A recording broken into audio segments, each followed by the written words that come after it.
안녕하세요. 검찰이 최근 문재인 전 대통령의 사위였던 서모 씨의 특혜 채용 의혹 수사 과정에서 문재인을 피의자로 적시하고 딸 문다혜 씨에 대한 압수수색 등을 진행한 데 대해 친문 세력들 사이에서 정치 보복이니 배은망덕이니 반발하는 목소리가 나옵니다. 일부에선 노무현 전 대통령의 비극이 또 반복돼선 안 된다라고 목소리까지 높이며 대대적인 언론 플레이와 먼지털이식 수사가 진행될 것처럼 하고 있는 격입니다. 이에 더불어민주당에선 9일 전 정권 정치탄압대책위원회를 출범시켜 검찰 수사에 대한 공식 대응에 나섰습니다. 이재명 대표 역시 검찰 수사를 강하게 비판하며 정치탄압이라고 규정하고 있습니다. 또 8일 이재명 대표와 최고위원 등이 8일 양산 평산마을을 찾아 약 40분과 문재인 전 대통령과 이야기를 나눈 자리에서 이재명 대표는 정치적 법리적으로 이해되지 않는 정치탄압, 지지 세력 결집 수단이라고 강조했습니다. 해당 수사가 응급실 뺑뺑이 파동이나 뉴라이트 전면 이용 그리고 독도 포기 파문, 계엄령 소문 파문, 그리고 김건희의 총선 개입 파동까지 수많은 이슈들을 덮으려는 그런 시도임을 상당수가 눈치채고 있습니다. 문재인을 싫어하는 국힘 지지층에게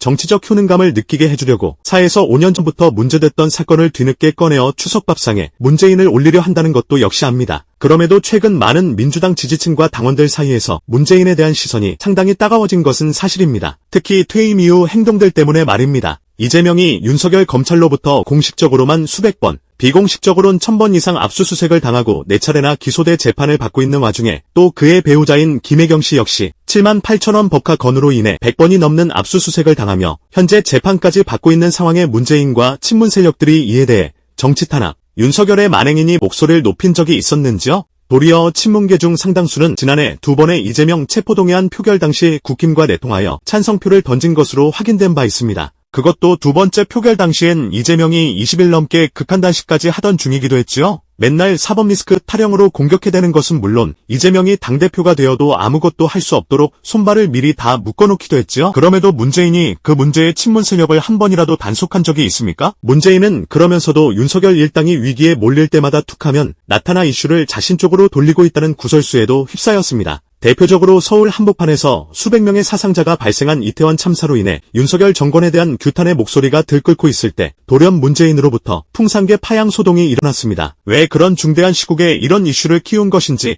도저히 이해할 수가 없었던 것이죠. 문재인은 대통령 임기 끝나면 잊혀진 삶을 살고 싶다는 식의 얘기를 수시로 한 바 있습니다. 그러나 그의 행동은 반대로 어떻게든 잊혀지기 싫은 사람의 모습이었지요. 특히 퇴임 1주기를 맞아 자신에 대한 다큐 영화를 냈던 것이 대표적이며 평산마을에서 수시로 정치인들을 만나는 등 트집 잡힐 행보를 보여왔습니다. 이른바 뒤에서 상황 정치를 하려는 것이 아니냐는 물음을 가질 수밖에 없던 겁니다. 그러면서도 미친 듯이 후퇴 중인 이 나라의 상황에 대해선 입국다드로 일관하고 있지 않았습니까? 그 외에도 똥파리 민파들의 이재명 음해 트윗에 마음에 들어요를 눌러놓고는 고양이가 눌렀다는 변명을 하면서 의심을 더욱 키운 것이죠. 그런 문재인의 퇴임 후 의심을 사게 한 행보들은 급격히 범민주 지지층 사이에서 문재인 정부에 대한 재평가가 이루어지게 하는 결정적 원인이 됐다고 하겠습니다. 우선 지난 대선 때 문재인 정부가 보였던 행동들부터가 문제가 됐던 겁니다. 코로나 방역을 그렇게 자화자찬하면서도 정작 이를 위해 희생을 아끼지 않은 소상공인 자영업자 등 피해본 이들에 대한 지원을 외면했던 점입니다. 이재명은 이들에 대한 지원책을 해야 한다고 그렇게 호소했으나 문재인은 홍남기 핑계를 대며 끝까지 외면했습니다. 적극적인 지원이 안 되면 접종받은 사람들을 대상에 한해서라도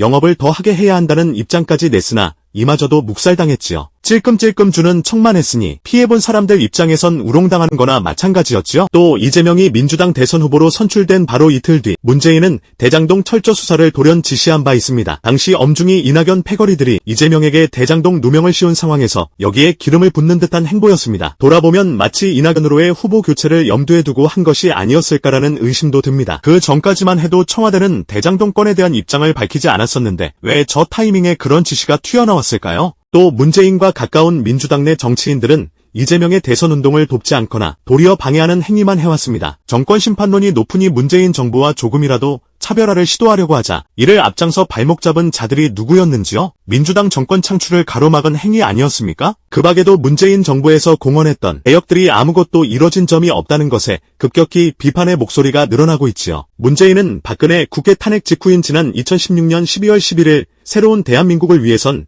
우선 국가 대청소가 필요하다. 새로운 대한민국 건설을 위해 우선적으로 청산해야 할 과제가 있다고 하며 6가지 과제를 꼽은 바 있습니다. 그가 당시 제시한 6가지 과제는 비리부패 관련된 공범자 청산 및 부정축제 재산 몰수 사유화한 공권력과 잘못된 제도, 바로잡기 정경유착 엄중 처벌 그리고 재벌개혁 국정농단, 기여한 권력기관 공범 색출 및 책임자, 문책 언론장악 책임자, 조사 및 처벌 세월호 사건 진실규명 등이었습니다. 그러나 이 중에서 단 한 가지라도 문재인 정부 5년 동안 이뤄진 것이 있습니까? 시민들로선 최대한 모든 힘을 다 실어줬는데도 말입니다. 특히 세월호 진상규명만큼은 이뤄낼 줄 알았습니다. 시행령으로 지시만 했어도 얼마든지 해낼 수 있는 일 아니었는지요? 5년 내내 그런 의지는 전혀 보이지 않았으며 자녀를 잃은 유가족들을 2번 죽인 셈이 됐습니다. 유가족들이 또 눈물의 삭발시까지 할 줄 누가 알았겠습니까? 임기 막판엔 박근혜까지 멋대로 풀어주면서 진상규명과 책임자 처벌을 바라던 유가족과 그 많은 시민들의 가슴에 대못을 박았습니다. 재벌개혁은커녕 도리어 카카오에 카카오뱅크를 설립할 수 있게 해주면서 재벌에게 최초로 은행을 넘긴 최초의 정권까지 되지 않았습니까? 언론개혁은 도리어 가로막았고 막장 방송의 대명사격인 TV조선이나 채널A 등 적폐 언론들의 힘만 더욱 커지지 않았습니까? 이렇게 국가 대청소를 공언해놓곤 결과물은 도리어 이명박근혜를 훌쩍 뛰어넘는 괴물 정권을 탄생시키는 데 기여한 것 아니었습니까? 그렇게 정권이 넘어가면서 시민들이 허탈감에 빠져있는 와중에도 문재인은 퇴임 전날 시민들 앞에서 다시 출마할까요? 를 외치며 자신이 마치 성공한 대통령인 것처럼 자화자찬하고 있었습니다. 이미 그 전에 청와대 비서실은 임기 막판 문재인 연설문을 모아 아무도 흔들 수 없는 나라라는 책을 냈으니 말입니다. 정작 아무나 흔들 수 있는 나라, 아무도 검찰을 흔들 수 없는 나라를 만들어 놓고는 말이죠. 하다못해 공언했던 약속들을 하나도 지키지 못했으면, 자당 대선 후보의 발목이나 잡았으면, 미친 괴물 정권까지 탄생시키는 데 기여해 시민들을 고통의 나락으로 빠뜨렸다면 시민들 앞에서 석고대죄부터 하는 것이 순서입니다. 그러나 문재인과 친문 세력들은 지금껏 그런 신용이라도 한 적이 단 한 번도 없습니다. 자신들의 과오에 대해선 입싹 닫고 윤석열 비난하는 데만 치중하고 있을 뿐이죠. 이 같은 상황에서 범민주 지지층을 향해 우리 모두 힘 모아서 문재인을 지켜야 한다고 호소한다면 반응이 좋을 리가 없으며 힘이 뭉쳐지지도 않을 겁니다. 특히 문재인과 친문 세력들이 이재명과 그 측근들에 대한 윤석열 검찰의 무리한 공격에 대해 목소리를 내긴커녕 입국다드로 일관하거나 사법 리스크 활용을 하면서 흔든 것만 봐도 말입니다. 그러기 위해선 문재인과 친문 세력들의 석고대죄가 먼저입니다. 이는 문재인 정부 5년에 대한 철저한 반성과 고백부터가 먼저입니다. 모든 권력을 다 밀어줬는데도 공언했던 개혁을 아무것도 하지 않고 도리어 방해까지 했는지, 윤석열을 포함한 셀 수도 없이 많은 인사 참사와 집값 폭등 등 정책 실패 등에 대해선 왜 방관하고만 있었는지, 대선 때는 왜 이재명 발목 잡기만 했는지, 가뜩이나 사회적 갈등이 깊은 상황에서 성별 갈등까지 깊어지면서 출산율까지 0점대로 추락했는데도 왜 아무런 대책 하나 없었는지, 코로나 방역을 그렇게 자랑하면서 왜 피해 입은 수많은 사람들은 외면했는지, 외교는 엄청 잘한 것처럼 포장해놓고는 아무런 결과 하나 낸 것이 없는지 따져 물을 게 한둘이겠습니까? 이 같은 수많은 물음들에 대해 당시 무슨 일이 있었는지, 당시 자신들이 무엇을 잘못했던 것인지 등을 아주 상세하게 밝혀야 합니다. 이런 과정 없이 윤석열만 나쁘다, 이런 식으로 몰아간다면 동의할 사람 거의 없습니다. 또 예전엔 그렇게 거리에 많이 모이던 사람들이 지금은 더 막장인 상황이 셀 수 없이 벌어지고 있음에도 왜 지금은 모이지 않게 됐을까요? 요즘엔 거리에 수만 명 모이는 것도 아주 어렵게 됐습니다. 이는 바로 문재인과 친문 세력들 때문 아닌가요? 추운 날씨에 힘들게 촛불 들어 박근혜 끌어내리고 제대로 된 효능감 있는 정부를 기대했는데 5년 내내 보여주식 이식슈로만 일관하다 도리어 더 큰 괴물을 탄생시켰기 때문 아닙니까? 내가 든 촛불이 재앙이 되어 돌아왔다는 그런 탄식 때문에 또 그렇게 만든 당사자들은 어떠한 책임감도 없기에 더 이상 거리에 모이기 어려워진 거 아니겠습니까? 게다가 이번 문재인 피의자 적시건 역시 윤석열과 문재인 간 약속 대련이니 실제론 같은 편끼리 짜고 치는 고스톱이라 의심하는 목소리도 여전히 큽니다. 현재 윤석열 정권 임기 절반가량이나 지났음에도 그 주변 인사들만 일부 수사를 받았을 뿐 문재인은 아주 멀쩡하지 않았습니까? 오죽하면 국힘 내에서도 왜 문재인 아베만 가면 수사가 줄줄이 막히느냐라는 얘기까지 나왔을 정도로 말입니다. 친문 세력들 중엔 문재인이 엄청 탈탈 털린 것처럼 과장하는 이들이 있는데 실상은 이재명에 비하면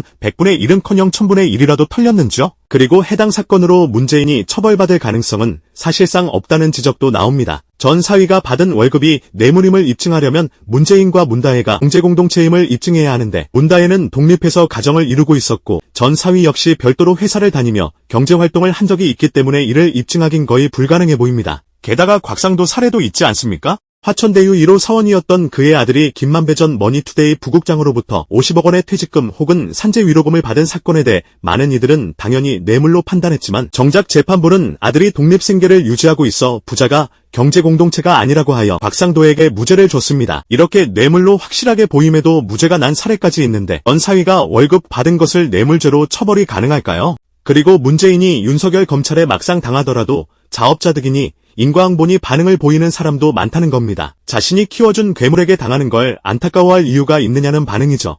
문재인과 친문 세력이 이런 싸늘한 반응을 조금이라도 다시 돌리는 방법은 시민들을 허탈하게 한 지난 5년에 대한 반성 및 석고대죄는 물론 이재명에 대한 사과까지 있어야 합니다. 특히 똥파리 민파들이 이재명에 대한 악마화에 앞장설 때 본인들이 단 한마디라도 자제시키려 한 적이 있습니까? 저들이 민주당사 앞에서 이재명을 제명하라는 시위까지 할 때 본인들은 뭐 했는지요? 한편으론 이번 사례를 통해 이재명의 그릇이 참 크다는 것도 확인됩니다. 실제 이재명은 문재인 정부에서 이명박근혜 정권 이상으로 시달린 바 있으며 문재인 청와대 인사들의 배척받았다는 것도 잘 알려져 있습니다. 문재인과 친문 세력들에 의해 그토록 시달렸는데도 현재 본인이 훨씬 더 많은 탄압을 받는 와중에도 이렇게 품으려는 것 아닙니까? 끝으로 민파똥파리들, 니들은 지금 뭐하고 있나요? 용화대나 검찰청 앞에 가서 들어눕고 시위를 하든지 니들이 사랑하는 문프를 지키기 위해 지금 당장 움직이란 말입니다. 민파란 단어를 만든 정모시기도 같이 말입니다. 오늘도 감사합니다. 늘 건강하십시오.